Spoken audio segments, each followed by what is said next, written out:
Avant les débuts de la civilisation, une force extraterrestre se pose sur la planète Terre. Rien ne sera plus jamais pareil. Et ils ont créé les êtres humains pour servir d'esclaves aux dieux. Ils sont plusieurs millions à croire que nous avons été créés par des extraterrestres. La conception génétique de la race humaine est un événement majeur dans l'histoire du monde. Et pour nous révéler la vérité, nos ancêtres auraient laissé derrière eux de mystérieux indices. Quand ces textes anciens évoquent des êtres étranges descendus du ciel, il faut prendre ça au pied de la lettre.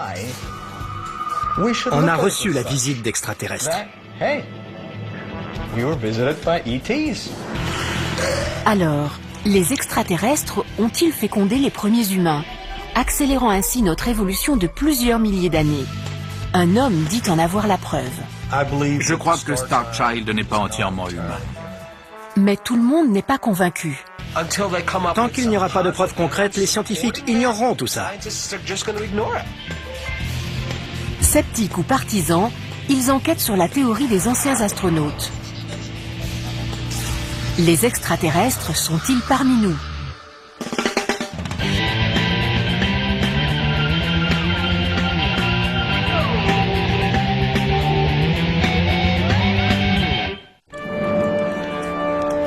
Il y a des milliers d'années, blottis autour du feu, les hommes menaient une existence simple. Ils n'avaient pas grand-chose et ne connaissaient rien du vaste monde hors de leur caverne.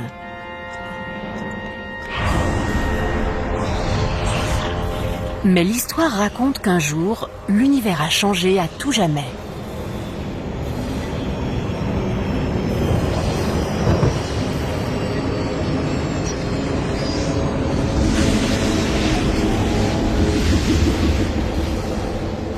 Ce jour-là, des extraterrestres se sont posés sur la Terre pour entrer en contact avec nos ancêtres primitifs.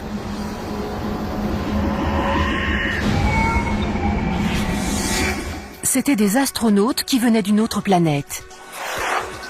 Ça paraît délirant, et pourtant, ils sont plusieurs millions dans le monde à y croire. Et cette théorie a été médiatisée par le célèbre écrivain Erich von Däniken dans son best-seller Chariots of the Gods. C'est un livre qui a frappé les esprits et qui a soulevé un débat international. C'était vraiment une idée toute nouvelle. Von Däniken voyait des choses presque inexplicables dans notre passé lointain. Il soutenait que les extraterrestres nous avaient rendu une visite dont il ignorait la raison. Mais depuis la sortie de son livre en 1968, cette hypothèse s'est répandue et toute une théorie a été élaborée. Il y a bien longtemps, à des années-lumière d'ici, une planète semblable à la nôtre a connu un réchauffement climatique. Une seule chose pouvait empêcher les rayons ardents du Soleil d'éroder son atmosphère: l'or. Mais il en fallait tant que les habitants de la planète se sont lancés en quête d'une nouvelle source à travers l'univers. C'est ainsi qu'ils ont découvert notre planète et ses filons aurifères. Ils ont alors décidé de rester et nous ont asservis pour les aider à extraire le précieux minerai.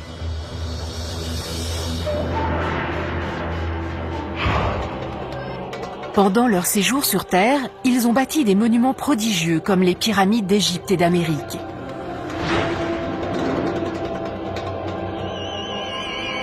Ces ouvrages servaient à la fois d'instruments de navigation stellaire et de pistes d'atterrissage pour leurs vaisseaux.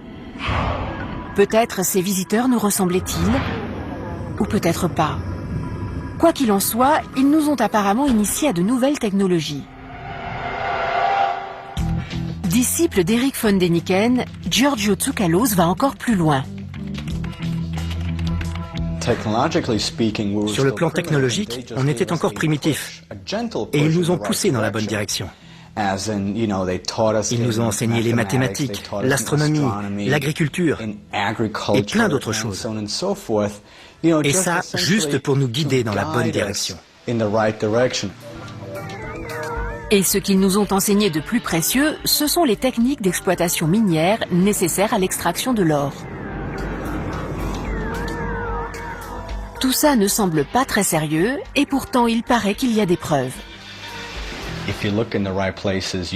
Si vous savez où chercher, vous trouverez des sites archéologiques et des éléments textuels.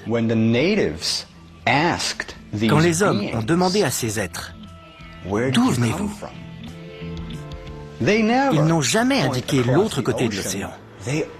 Ils ont toujours indiqué le ciel.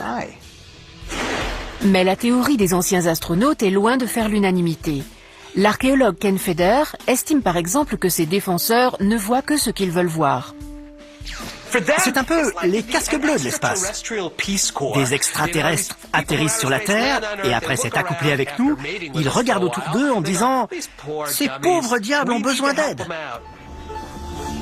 Selon ces adeptes, cette thèse est étayée par toutes sortes d'objets et de monuments anciens. D'après moi, cette pyramide était une machine. Alors, pour en savoir plus, nous nous rendons près de Mexico. Pour Ted Strain, les vestiges mystérieux de Teotihuacan étaient autrefois un site d'exploitation aurifère pour les extraterrestres. Je pense que l'association d'une source d'énergie, des rayons cosmiques ou le vent solaire, et de la forme de la pyramide permettait de canaliser cette énergie pour provoquer une réaction chimique au contact du mica et faire sortir l'or de la solution. Nul ne sait avec certitude qui a construit Teotihuacan.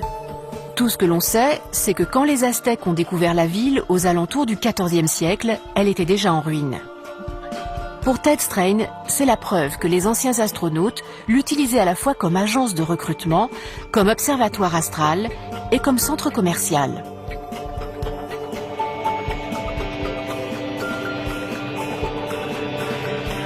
Et les extraterrestres n'ont pas colonisé la Terre uniquement à partir de Teotihuacan. Sur toute la planète, on trouve des constructions étranges qui semblent avoir été conçues pour des êtres et des vaisseaux venus d'ailleurs. Non loin de Teotihuacan, le sommet de la grande pyramide de Chichen Itza comprend une piste d'atterrissage. Et à Baalbek, dans le nord du Liban, on a découvert les ruines mystérieuses d'une énorme structure en pierre. Mais le site le plus énigmatique reste celui des géoglyphes de Nazca, au Pérou.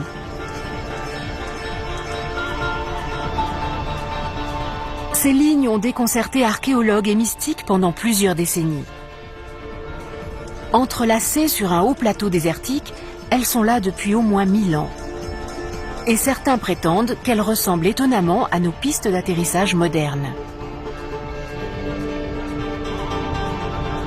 Certains de ces pictogrammes font 2 ou 3 kilomètres de long et sont parfaitement droits. Même aujourd'hui, nous aurions du mal à reproduire ça sans l'aide d'engins et de techniques sophistiquées. Comment a-t-on pu faire ça il y a 3000 ans au Pérou? Comment? Il n'y a pas d'explication.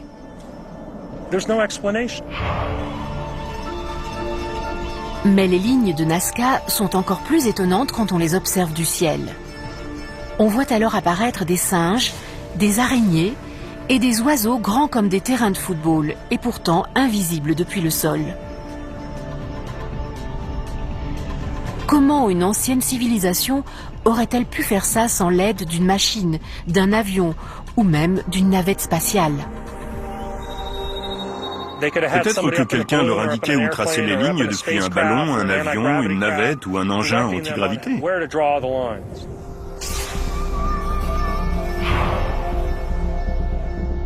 Pourquoi des extraterrestres auraient-ils tracé des pistes d'atterrissage et des formes animales étranges à Nazca ou ailleurs? Nous ne le saurons peut-être jamais. Mais ce qui semble certain, c'est qu'une fois sur la Terre, les astronautes n'ont pas chômé. Reste à portée de vue et tiens la corde. À en croire la légende, les astronautes nous ont pris sous leur aile et nous ont appris à fabriquer et à utiliser des outils. Des lasers, par exemple, pour découper des blocs de pierre absolument parfaits. Ces mêmes blocs qui ont ensuite servi à bâtir les monuments anciens qui continuent à nous fasciner, comme les pyramides d'Égypte. Les archéologues estiment que les pyramides ont 5000 ans. Chaque bloc de pierre pèse jusqu'à 15 tonnes. comment des gens ordinaires ont-ils pu construire ces chefs-d'œuvre architecturaux? À l'autre bout du monde, on trouve les mégalithes de l'île de Pâques, des statues qui pèsent jusqu'à 82 tonnes. Et en Amérique du Sud, les blocs de granit des portes, des pyramides et des mégalithes gigantesques qui se dressent à près de 4000 mètres de haut ont plusieurs centaines, voire plusieurs milliers d'années et pèsent jusqu'à 130 tonnes chacun.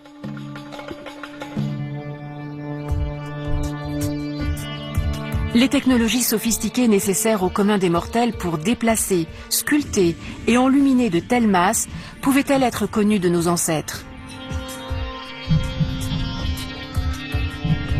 Au cœur d'un temple égyptien, un hiéroglyphe semble apporter une réponse inattendue. Toutes ces théories évoquent l'impact des extraterrestres sur notre existence. Mais eux, que sont-ils devenus? Ont-ils fini par repartir sur leur lointaine étoile ou sont-ils restés? Regardez tous ces échantillons. Ça va faire du bruit quand ils verront tout ce qu'on leur rapporte. Et si leurs descendants étaient encore parmi nous? Dans les années 30, alors qu'elle explore une caverne au Mexique, une adolescente découvre 2 squelettes à moitié enfouis dans la poussière. En les examinant de plus près, elle remarque que l'un des crânes est démesuré et que ses cavités orbitales sont étrangement peu profondes. Ce n'est visiblement pas un crâne humain ordinaire. Ce crâne pourrait-il être la preuve que des extraterrestres ont non seulement colonisé notre planète, mais aussi changé l'évolution de notre espèce à tout jamais? L'écrivain Lloyd Pye en est convaincu. Je crois que Starchild n'est pas entièrement humain. Disons que je vous crois. Où sommes-nous là? Pour savoir si ce crâne prouve la véracité de la théorie des anciens astronautes, il faut reprendre du début. On va mettre des jours à analyser ça. La vérité se dissimule peut-être au milieu d'anciens motifs rupestres, première trace de notre quête d'être supérieur à nous-mêmes. Quand ils ont commencé à étudier les récits gravés dans la roche par nos ancêtres, certains archéologues ont remarqué des images et des œuvres qui ne semblaient pas correspondre à notre vision de l'histoire. Beaucoup de gens s'interrogent sur la signification d'images qui rappellent étrangement des hommes en combinaison spatiale, munis de casques et d'antennes. Depuis que l'archéologie existe, l'usage veut qu'on les considère comme des dieux. Quand je vois un motif qui ressemble à un dieu ou à quelqu'un flottant dans les airs, je me dis que ça correspond à ce qu'on sait de leur culte. Et j'imagine que c'est un dieu. C'est quand même plus simple que d'aller dire « c'est peut-être un extraterrestre avec un engin de lévitation ». Au début du XXe siècle, l'apparition de nos propres engins de lévitation nous incite à nous interroger sur les mystérieuses lignes de Nazca. Certains se demandent alors si ces géoglyphes extraordinaires ont pu être réalisés sans l'aide de quelque chose ou de quelqu'un au-dessus. D'autres soutiennent que nous les avons tracés nous-mêmes, une fois les extraterrestres repartis dans l'espace.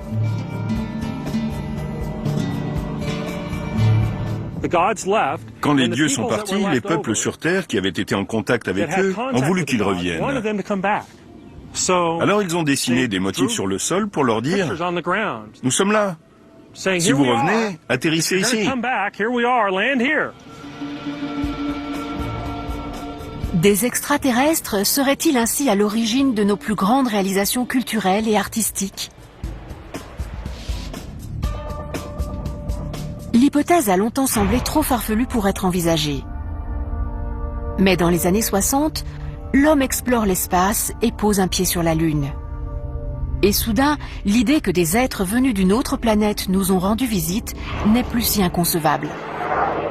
Très vite, la théorie des anciens astronautes est prête à décoller. Et en 1968, Erich von Däniken publie une petite bombe, Chariots of the Gods. J'étais gérant d'un hôtel quand j'ai écrit Chariot of the Gods. C'est un livre qui contient beaucoup d'erreurs, des choses dont je sais aujourd'hui qu'elles sont fausses. Pas tout, mais une partie. Vrai ou fausse, l'idée que des extraterrestres ont séjourné sur Terre il y a des milliers d'années et modifié à tout jamais notre histoire se répand comme l'éclair. Pourtant, von Däniken n'est pas le premier à suggérer cette idée. Depuis plusieurs décennies, la théorie controversée du diffusionnisme a sa propre explication sur les origines de l'intelligence humaine. Les progrès extraordinaires sont forcément le fait d'une source unique. Car de façon générale, les humains sont stupides. Il faut trouver une culture géniale. Les diffusionnistes ont pensé à l'Égypte. Ensuite, on a dit que c'était l'Atlantide, au milieu de l'Atlantique. Eric von Däniken, lui, a pointé le doigt en l'air. Au milieu des années 70, la théorie des anciens astronautes arrive à maturité. Dans l'espace, en quête d'une planète légendaire. L'ennemi approche. 100 000. La Terre. Avec le temps, les contacts extraterrestres sont devenus un sujet banal dans les livres, à la télévision et au cinéma. Et c'est arrivé il y a une éternité. Et au milieu de toute cette fièvre, une question en particulier semble passionner les initiés. Qui a construit les grandes pyramides d'Égypte? Plus que tout autre monument, elle représente un exploit architectural presque impensable pour l'Antiquité.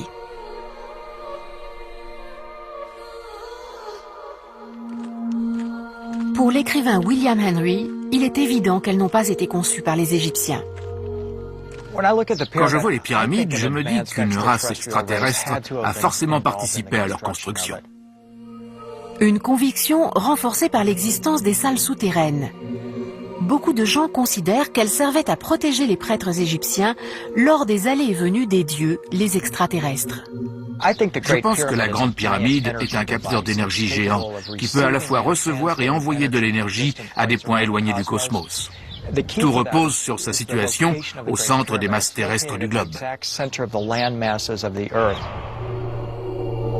Et pour couronner le tout, il y a l'apparent alignement des pyramides avec le Soleil et les étoiles.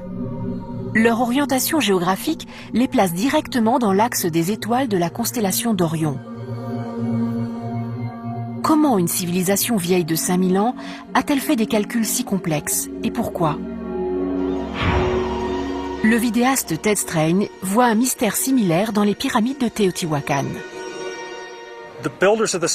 Soit les bâtisseurs du site connaissaient les cieux, ou soit ils étaient eux-mêmes des dieux et ce sont les dieux qui ont conçu tout ça.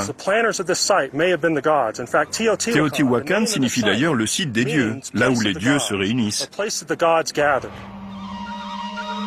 Certains disent que cette cité précolombienne est la réplique exacte de notre système solaire. Il y a même une petite pyramide qui représente Pluton. Mais Teotihuacan a 2000 ans et on a découvert Pluton qu'en 1930. Comment est-ce possible ? La réponse, c'est qu'il y a dû y avoir des dieux extraterrestres qui sont descendus du ciel et ont partagé avec les êtres humains leur connaissance des mathématiques et de l'astronomie. D'après Ted Strain, c'est un groupe de princes extraterrestres, les Anunnaki, qui a bâti Teotihuacan et d'autres structures semblables. Mais qui étaient-ils et de quelle planète venaient-ils ? Il y a 6000 ans, la plus ancienne civilisation humaine connue, les Sumériens de Mésopotamie, a gravé des tablettes racontant l'arrivée sur Terre des Anunnaki, des divinités originaires d'un endroit appelé Nibiru.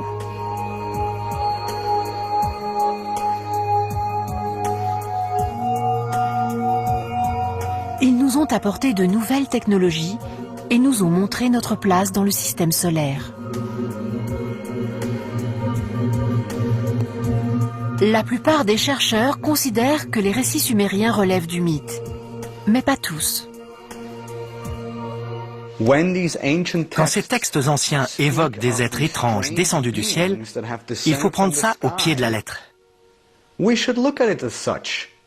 Il n'y a pas lieu d'interpréter ça de façon symboliste. Ils ont peut-être voulu dire ça ou ça. C'est sans doute très simple. On a reçu la visite d'extraterrestres. Sauf que les anciens astronautes ne nous auraient pas seulement rendu visite, ils nous auraient carrément créés, de façon tellement horrible qu'on a peine à le concevoir. Mais peut-on le démontrer? Ce crâne est peut-être la preuve d'un métissage entre les extraterrestres et les humains, il y a des centaines ou même des milliers d'années. Ils ont choisi celle qui leur plaisait le plus et les ont prises pour femmes. Le mystère de notre apparition sur Terre occupe une place majeure dans la théorie des anciens astronautes. Les scientifiques s'accordent à dire que l'homme moderne et les autres primates ont un ancêtre commun. Mais Homo sapiens a plus de 100 000 ans. Et les experts se sont longtemps demandé ce qui a déclenché l'apparition soudaine de la civilisation il y a à peine 6 000 ans. Le chaînon manquant est une intervention extraterrestre dans notre patrimoine génétique. Parce qu'il y a une chose très claire. Nous avons fait un bond en avant sidérant. Nous étions dans les cavernes et soudain, nous voilà en train de bâtir des pyramides. Pour les disciples de Däniken, nous devons l'étincelle de la civilisation humaine aux extraterrestres qui sont venus féconder les femmes et sont aussitôt repartis. C'est la théorie des astronautes en chaleur. Ils atterrissent sur Terre et courent chercher des femmes à ensemencer pour accéder au stade supérieur de l'évolution. La Terre devient la dernière planète à la mode et ils reviennent sans cesse féconder leurs propres descendants pour produire la génération suivante. Et nous sommes le produit de cette expérience. Éternelle victime d'une aventure sans lendemain. Il y a eu des métissages. La Bible raconte que les fils de Dieu sont descendus et ont trouvé les filles de l'homme très attirantes. Ils ont vécu avec elles et engendré une descendance.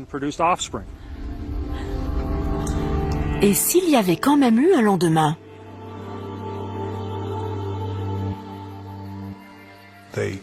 Certains ont eu des concubines, mais d'autres sont tombés amoureux et se sont mariés. Mais ça ne s'est peut-être pas du tout passé comme ça. Certains envisagent nos origines de façon nettement moins romantique.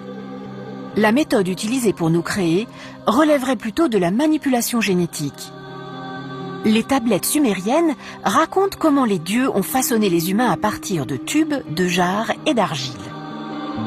Dans la théorie des anciens astronautes, ces dieux sumériens sont en fait des extraterrestres.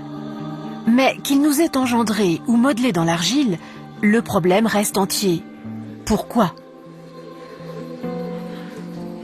Les extraterrestres n'ont pas eu à faire le sale travail. Ils avaient une main-d'œuvre soumise ici, sur la Terre, qui les adorait comme des dieux. Ils avaient besoin de main-d'œuvre. Ce qui intéressait les anciens astronautes, c'était les mines. Mais les hommes ne travaillaient pas seulement dans les mines. Ils s'occupaient aussi du bétail et cultivaient les champs. Ils servaient les dieux. Pour savoir à quelle époque les extraterrestres sont arrivés, il faut aller en Chine à la rencontre du peuple Dropa. Les Dropa seraient une race extraterrestre qui a survécu jusqu'à aujourd'hui sur la planète Terre. L'histoire veut qu'en 1938, un archéologue ait découvert un étrange site funéraire dans une grotte à la frontière du Tibet et de la Chine. À l'intérieur, il aurait trouvé des petits squelettes au crâne démesuré et des disques de pierre mystérieux avec des caractères microscopiques gravés dans des sillons.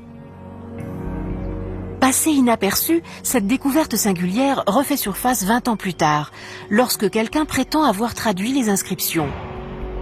Les disques raconteraient l'histoire d'un vaisseau qui se serait écrasé sur notre planète il y a 12 000 ans. Ils étaient échoués. Alors ils ont créé un village, une civilisation. Ils ont prospéré, ils ont cultivé des champs et, au bout du compte, ils sont devenus les ancêtres de la race chinoise. Une hypothèse aussi extraordinaire mériterait d'être approfondie. Mais nous ne saurons peut-être jamais la vérité, car on raconte que les Chinois ont mis les preuves sous clé. Pourquoi croyez-vous qu'il y a plus d'1 milliard de Chinois sur Terre? Ils étaient là les premiers. Incroyable. Mais comment? Il existe pourtant un crâne semblable à ceux soi-disant trouvés en Chine, et qui pourra peut-être nous éclairer. Nous allons l'examiner pour tenter de retracer son histoire. Il a été découvert par une adolescente au Mexique il y a 70 ans. Elle est entrée et elle a vu un squelette sur le dos. Elle a alors gratté la terre avec ses mains et elle a exhumé un second squelette enfoui dans le sol. D'après elle, il était mal formé. Depuis, le crâne a changé de propriétaire au moins 2 fois. Aujourd'hui, Ray et Melanie Young se considèrent volontiers comme ses parents. Le mari d'une de mes collègues de travail l'avait eu de la femme qui l'a trouvé. Comme je suis infirmière néonatale, il m'a demandé d'y jeter un coup d'œil. Au début, il m'a montré une photo sur laquelle on ne voyait que cette partie-là du visage. Je l'ai regardé et je me suis dit, je ne vois pas du tout qui c'est. Déterminé à percer son secret, il demande à Lloyd Pye, spécialiste des sciences alternatives, de mener l'enquête. Nous savions qu'il était l'homme de la situation. Ce qui m'a le plus intrigué quand j'ai comparé Starchild à un squelette humain, ce sont ses cavités orbitales. Mon père a été optométriste pendant plus de 40 ans et je sais parfaitement à quoi ressemblent des cavités orbitales. Je m'apprêtais à assister à un congrès d'ufologie à Laughlin, dans le Nevada. Alors je leur ai demandé de me confier les 2 crânes, car la conférence devait réunir environ 500 personnes, dont une bonne partie connaissait bien ce genre de choses. Je voulais avoir leur avis.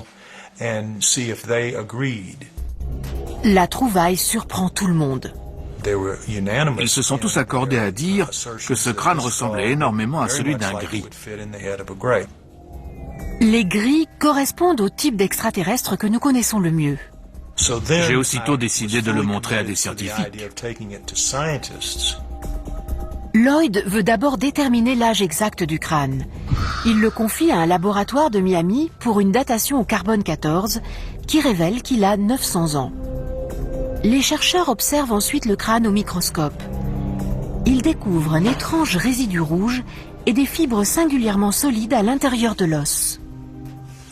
Il y a donc 2 anomalies majeures. Pour autant qu'on sache, il est absolument unique. Les mycologues et autres spécialistes à qui on l'a montré n'avaient jamais rien vu de semblable.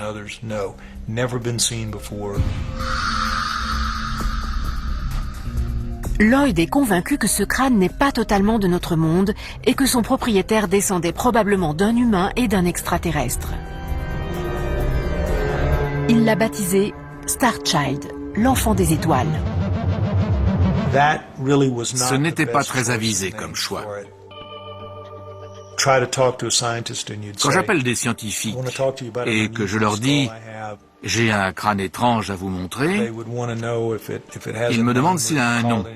Et dès que je dis Starchild, clic. Le seul moyen de savoir avec certitude si Starchild est humain ou extraterrestre, c'est d'analyser son ADN. Lloyd joue sa réputation, mais il veut connaître la vérité, quel qu'en soit le prix. Beaucoup de simples mortels admettent difficilement que des extraterrestres nous aient conçus et aient contribué au grand chef-d'œuvre du passé. Notre planète Astron Delta. Mais la science peut peut-être appuyer cette théorie ou au contraire la réduire à néant. On creuse le sol pour étudier les strates les plus anciennes. Et s'il y avait des traces d'une présence extraterrestre, on le saurait. Pour certains, il est évident que les extraterrestres nous ont colonisés, qu'ils se sont reproduits avec nous et nous ont enseigné leur savoir. La forte densité de notre planète nous a permis d'élaborer les théories de la gravité et de l'antigravité. Ça m'échappe. Comment ne pas s'émerveiller en voyant qu'à différents endroits, des peuples primitifs ont sculpté et déplacé des pierres pesant jusqu'à 100 tonnes. Divers objets anciens évoquent des technologies qu'on croyait inconnues en des temps si reculés. Et certains archéologues sont captivés par les reliques exhumées ces dernières années. D'autant que la plus stupéfiante d'entre elles pourrait transformer notre vision de l'histoire. On pense souvent que c'est Thomas Edison qui a inventé l'ampoule. En fait, c'était peut-être les extraterrestres. Au cœur d'un temple de l'ancienne Égypte, des gravures rupestres au symbolisme mystérieux fascinent les visiteurs. Pour la plupart des égyptologues, elles relatent la naissance d'un dieu. Mais d'autres affirment que ce hiéroglyphe représente une ampoule avec son filament et son fil électrique. C'est tout à fait extraordinaire. L'électricité n'a pas été inventée par notre civilisation. Elle existe depuis des siècles. Mais c'est un savoir qu'on a perdu. Difficile à croire. Mais il y a un autre argument. Comment les Égyptiens ont-ils gravé tous ces motifs dans le noir complet? Ils ne pouvaient pas utiliser de lampe à huile ni de torche. On n'a pas retrouvé assez de suie à l'intérieur des pyramides. Serait-il possible qu'ils aient eu des piles?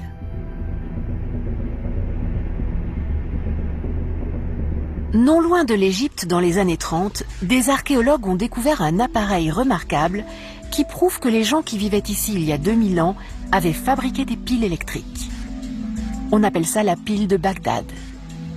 La plupart de ces choses, comme par exemple l'électricité, étaient réservées à une élite. Comment des contemporains de Jésus-Christ ont-ils pu fabriquer une pile? Je crois qu'une grande partie des anciennes technologies qu'on redécouvre peu à peu vient effectivement des extraterrestres. Ce qui s'est passé, c'est qu'ils ont dû nous laisser leurs machines pour qu'on les utilise. Au bout d'un moment, elles sont tombées en panne, un peu comme une voiture qu'on ne sait pas réparer, et elles sont devenues inutiles. Les disciples de Deniken considèrent la pile de Bagdad comme la preuve d'une intervention extraterrestre. Mais ce n'est pas l'avis de Nancy Reed, spécialiste des technologies antiques au Texas. La technologie nécessaire à la fabrication de la pile de Bagdad est très simple. Le cylindre est en cuivre et la tige est en fer. Quant au vase, il devait être rempli de vinaigre. Au contact des métaux, le vinaigre acide provoque une réaction électrique. Et en appliquant les extrémités d'un voltmètre à cet endroit, on peut créer environ un demi-volt. Un demi-volt, ce n'est pas beaucoup d'électricité.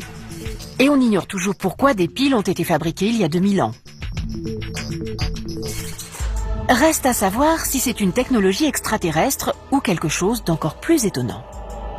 Et si la pile de Bagdad ou un engin similaire avait servi à alimenter l'ampoule égyptienne? La réponse à toutes nos questions est peut-être en Suisse. L'écrivain Erich von Däniken a récemment créé un parc d'attractions dédié à la théorie des anciens astronautes. On peut y voir une superbe exposition sur l'ampoule des anciens Égyptiens. La publiciste Caroline Schneider trouve l'idée remarquable. Ça ressemble à ça. Ils avaient forcément un moyen de s'éclairer à l'intérieur de ces pyramides. C'est une des possibilités. Je ne sais pas si c'est vrai, mais si vraiment ils avaient des ampoules, c'est stupéfiant. Dans le parc de von Däniken, l'ampoule est alimentée par des copies de la pile de Bagdad.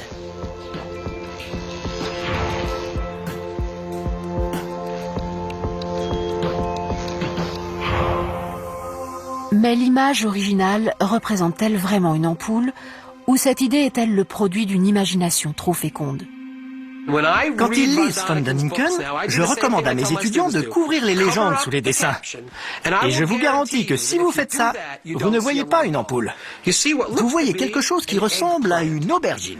Vous retirez votre main et vous vous dites « Une ampoule ? Mais de quoi il parle ?» Montrez-moi le verre. Montrez-moi le culot de métal qui se vissait dans la douille. Montrez-moi la source d'énergie de cette ampoule. Ça, ce sont des preuves concrètes. Il faut croire que tout ce qui brille n'est pas or. Mais au fait, a-t-on trouvé de l'or à Teotihuacan? Et surtout, est-ce qu'on a trouvé la moindre preuve que les extraterrestres ont bâti cet endroit pour y extraire de l'or? L'archéologue Kim Goldsmith étudie les ruines de cette cité précolombienne depuis 24 ans.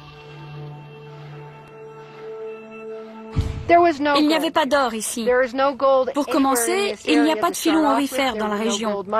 Et personne n'a apporté d'or ici du temps de Teotihuacan. Et la théorie selon laquelle la pyramide était une plateforme d'atterrissage? Alors comme ça, ces extraterrestres seraient capables de traverser l'espace interstellaire, mais ils auraient besoin de marquer l'endroit où ils vont atterrir. Ils n'ont pas de GPS. Cela étant, les pyramides avaient peut-être quand même une signification astrale. Ted Strain affirme qu'elles reproduisent exactement notre système solaire. Mais l'archéologue Ken Feder rétorque qu'avec les pyramides, toute interprétation est subjective. L'agencement de Teotihuacan n'a rien à voir avec les planètes. Bien sûr, si on s'arrête à 9, on a effectivement le bon nombre de planètes. Visiblement, ils considéraient Pluton comme une planète, même si certains astronomes mettent ça en doute aujourd'hui. Mais si on s'arrête à 9, on se dit « Waouh, 9 pyramides, comme les 9 planètes !» Sauf qu'en fait, il y en a une 10e, une 11e et une 12e. Certains disent qu'il y avait plus de planètes dans le système solaire à l'époque. C'est un cercle vicieux. Teotihuacan était vraisemblablement une ville prospère, semblable à toutes les autres. Vous n'avez qu'à regarder une ville moderne n'importe où dans le monde et vous saurez comment ça se passait ici. Il y avait des architectes, des ingénieurs, une administration, un système judiciaire et aussi des militaires qui défendaient la cité. Ce qui nous ramène au mystère préféré des disciples de Deniken, les grandes pyramides d'Égypte. Des Atlantes aux extraterrestres, on en a attribué la construction à tout le monde, sauf aux Égyptiens. Mais l'archéologue Ken Feder soutient que la vérité est inscrite sur ces murs. On sait très bien qui a construit l'Empire State Building, parce qu'on a les photos du chantier. Bien sûr, on n'a pas de photos de la construction des pyramides, mais on a des gravures qui montrent les Égyptiens déplaçant de gigantesques blocs de pierre. On voit comment la roche a été sculptée sur la roche elle-même. Quoi qu'il en soit, et à défaut de prouver l'existence de tailleurs de pierre extraterrestres, nous allons peut-être enfin savoir si les hommes et les extraterrestres se sont métissés. Comme je vis à la frontière et que je travaille dans un hôpital, j'ai vu toutes sortes de malformations génétiques. J'ai vu beaucoup de choses, mais rien qui ressemble à ça. Nous savons que ce crâne a environ 900 ans et que ses cavités orbitales n'ont rien d'humain. Mais le seul examen susceptible de nous révéler si Starchild a des origines extraterrestres, c'est un test ADN. Lloyd Pye a fait subir au crâne toute une batterie de tests, mais les conclusions ne font que renforcer le mystère Starchild. Jason Eshelman, de la compagnie Trace Genetics à San Francisco, a l'habitude de travailler avec de l'ADN ancien. Il a étudié l'homme de Kennewick, des vestiges humains vieux de 9000 ans découverts dans l'État de Washington en 1996. Aujourd'hui, 10 ans plus tard, il relève un nouveau défi. Ce qui m'a intéressé, c'est que Lloyd posait certaines questions auxquelles on pouvait essayer de répondre avec des outils scientifiques. Si les procédés d'extraction d'ADN ancien et d'ADN moderne sont similaires, il est cependant plus difficile de trouver de l'ADN ancien encore intact. Avec un matériel biologique vieux de 900 ans, on sait que l'ADN aura subi quelques dégradations. Rien ne garantit qu'on réussira à extraire l'ADN de Starchild, surtout si c'est un extraterrestre. Il n'en a peut-être pas. La mission est à la mesure de Jason Eshelman et nous vous révélerons plus tard ses conclusions. En attendant, revenons plutôt à l'énigme des lignes de Nazca au Pérou. Certains estiment que les hommes n'ont pas pu tracer ces gigantesques géoglyphes il y a plusieurs milliers d'années sans aucun moyen de contempler leur œuvre d'en haut. Ils prétendent que les lignes ont été faites par des extraterrestres ou que ces derniers nous ont au moins montré comment faire. Mais à en croire un expert, ce n'était pas nécessaire. Joe Nickell fait partie du comité d'enquête scientifique sur les théories paranormales. Et il ne croit pas que les extraterrestres aient tracé les lignes de Nazca pour une raison très simple. Les anciens astronautes auraient évidemment survolé le plateau avec une soucoupe volante. Ça aurait soulevé un gros nuage de poussière. Les humains auraient été obligés de se masquer le visage, de plisser les yeux et de se courber. Et ils auraient pris des bâtons et une corde comme nous pour finir les motifs. Joe commence par préparer le matériel. Ce n'est pas très couleur locale, mais on est obligé d'utiliser ça parce qu'on n'a pas de désert de gravier à notre disposition. Il mesure ensuite les repères de la figure. Il s'apprête à recréer l'un des plus beaux géoglyphes de Nazca, l'araignée de 45 mètres. Ça doit faire dans les 6 mètres. Vérifie s'il y a 6 mètres d'ici à là-bas. 6 mètres 30. Il va mesurer à nouveau. Le temps passé sur cette étape porte ses fruits. Il prend donc tout son temps. Mais il a quelques difficultés. Bon, Il lui faudrait peut-être une contribution extraterrestre finalement. Cette enquête sur les géoglyphes représente un enjeu majeur. Depuis plusieurs décennies, leur mystère est la pierre angulaire de la théorie des anciens astronautes. Mais aujourd'hui, Joe Nickell pense parvenir à les démystifier pour de bon. les gens sont souvent impressionnés par les immenses dessins au sol ou par les cercles de culture, car ils croient que c'est très difficile à réaliser. Mais ce n'est pas plus difficile que de tracer un cercle régulier. Ce qu'on fait sur une petite feuille de papier avec un compas et une règle, on peut le refaire à grande échelle.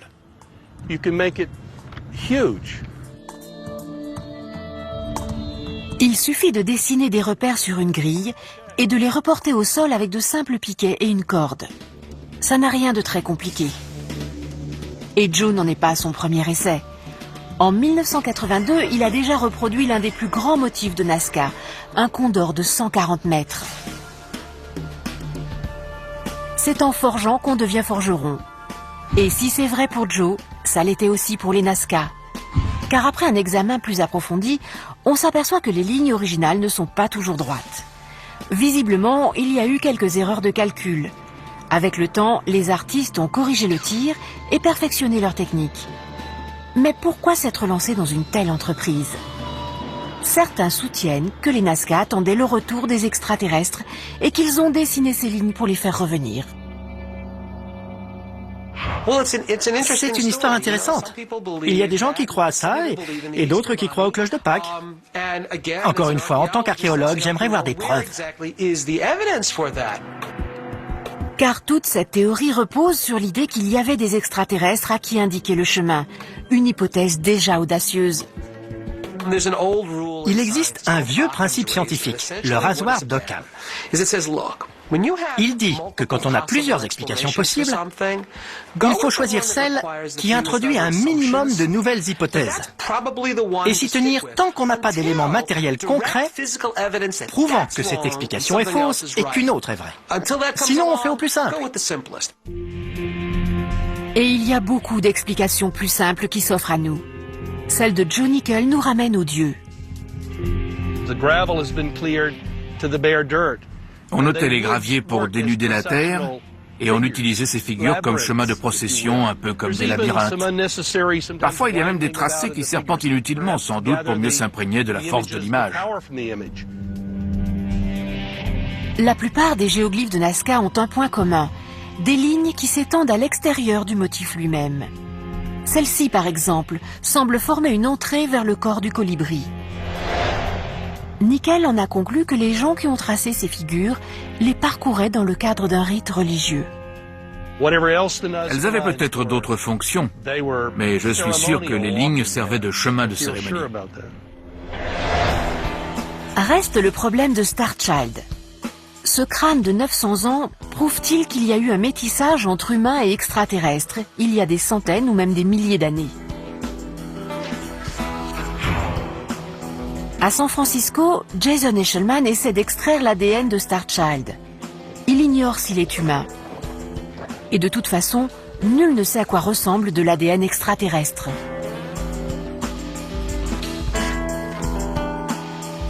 Après plusieurs tentatives, il parvient à extraire de l'ADN mitochondrial, le plus facile à trouver dans un spécimen aussi ancien. Mais les informations transmises par ce type d'ADN ne concernent que la mère.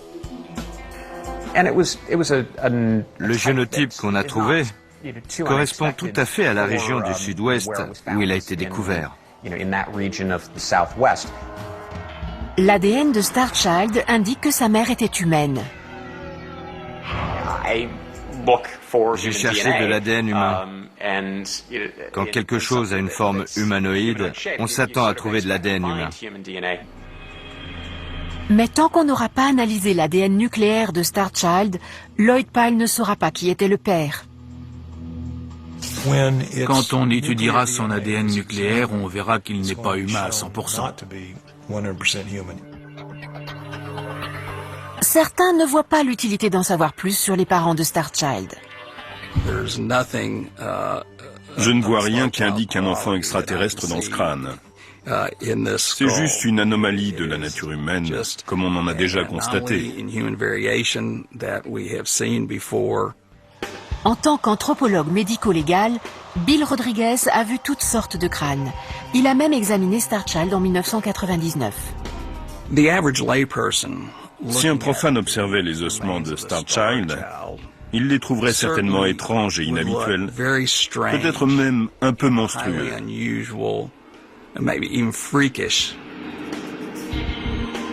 Le visage est en effet très singulier, surtout les cavités orbitales. Un humain aurait-il pu survivre avec des yeux comme ça? Les cavités sont peu profondes, mais on voit encore l'endroit où le nerf optique venait se raccorder à l'orbite pour fournir la vue. Et le développement du crâne s'est simplement adapté à la forme des orbites.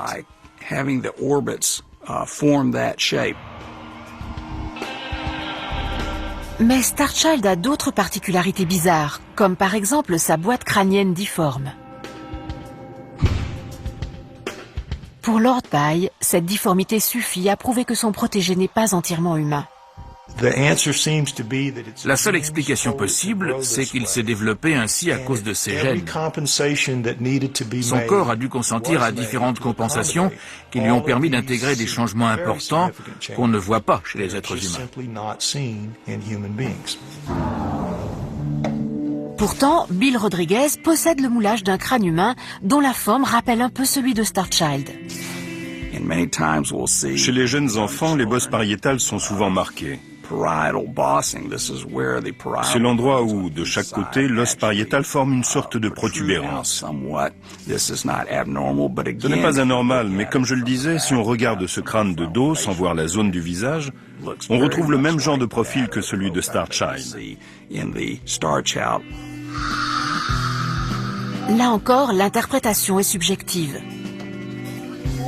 Même si Starchild ne prouve pas que les anciens astronautes ont modifié le cours de notre histoire, nous sommes peut-être liés à eux d'une manière ou d'une autre. Il n'existe aucune trace fossile du chaînon manquant entre l'homme et le singe. Alors notre ancêtre commun serait-il extraterrestre? Y a-t-il eu un métissage entre les deux espèces?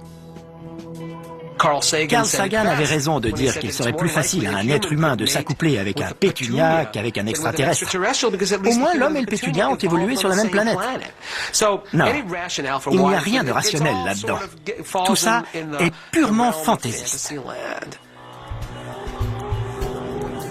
Il y aura toujours des gens pour affirmer que les extraterrestres ont colonisé la Terre et nous ont ensuite créés pour les servir, modifiant ainsi le cours de l'histoire. Il reste encore tant de choses qui nous échappent à propos de nos ancêtres, humains ou pas.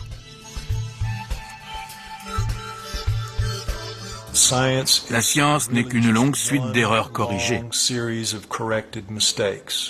Je crois que Starchild montre qu'il y a des erreurs qui doivent être corrigées.